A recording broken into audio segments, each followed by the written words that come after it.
Namaste, hi. Today I wanted to talk a bit about the mind. I know I've been dealing with a lot of topics that have to do with mindfulness. Today I want to be a little more specific. We understand that there are many definitions to understand the mind. Today I'll be speaking of one aspect of the mind, and that is to compare the mind to a white cloth. So you dip that white cloth into any color, and the white cloth apparently seems to be of that color. And you can keep changing the color of that white cloth into any color that you wish it to be. This is how the wise and this is how men of insight and vision have understood the mind to be.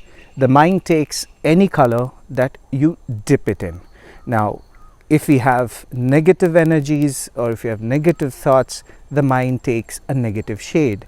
If you have positive energy and positive thought, then the mind takes a positive shade. This we have to understand in terms of dealing with ourselves. Now there's another aspect that I want to go, and that is into dealing with the real problems that we have of the mind. Before I do that, I would like to just state a kind of gradient to understand it. At the core of our being, we have passions, and those passions are good and those passions are bad. The good passions are compassion, love, empathy, service, etc. And on the other side, we have hatred, greed, selfishness, desires that are greed born. We have all these as passions deep inside us. How do these passions manifest in our lives? These passions exist at the core in terms of energies again, and then these energies are converted into ideas. So how do you manifest them? In terms of ideas. So I think of an idea of manifesting compassion in terms of helping. I think of an idea of manifesting selfishness in terms of keeping and not giving, or greed in terms of snatching and making the other one suffer. So these are ideas that come to me, and then I work those ideas in the form of thoughts. And now I start constructing detailed thoughts of working out those ideas, and eventually they come as energy, and that energy is transformed as action.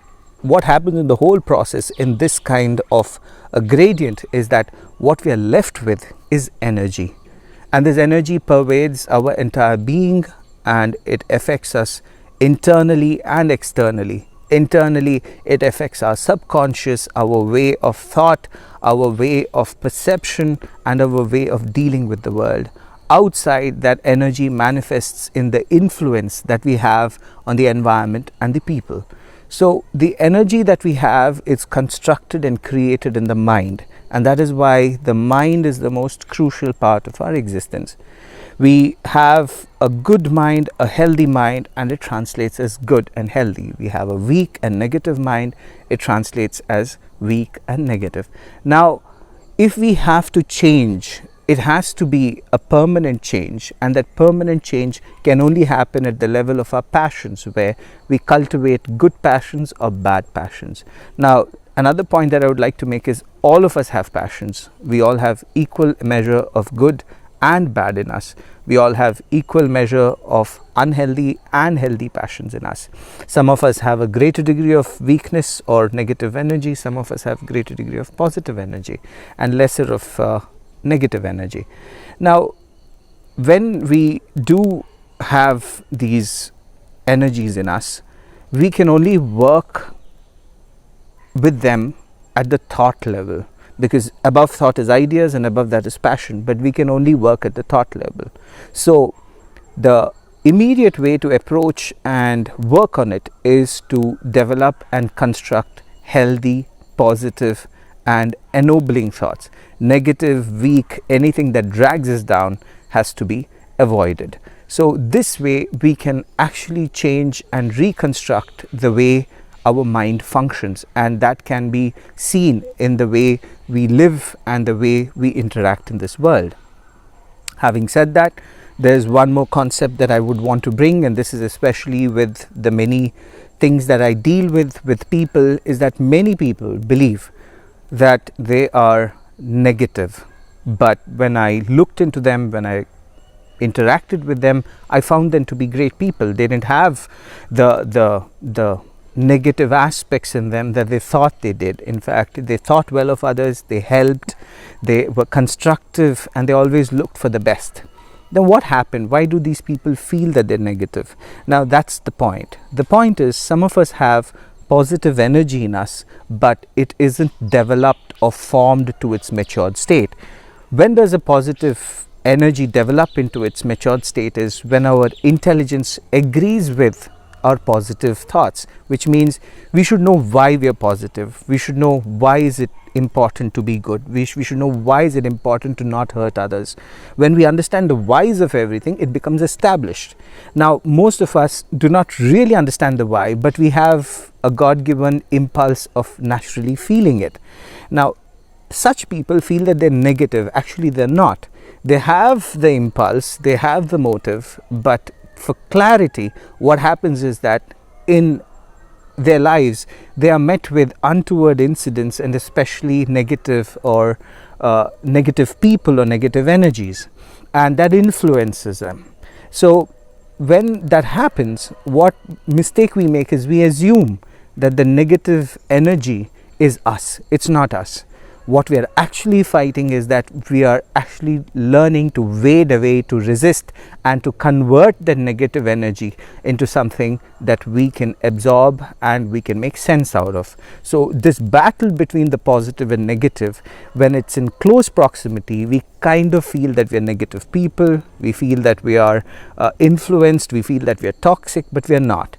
So let us not make that mistake of assuming that we are negative people, because we are not. We are positive, but we need to be more confident about it, and we need to be certain about it, and that is precisely why we would find it as to be a fierce battle.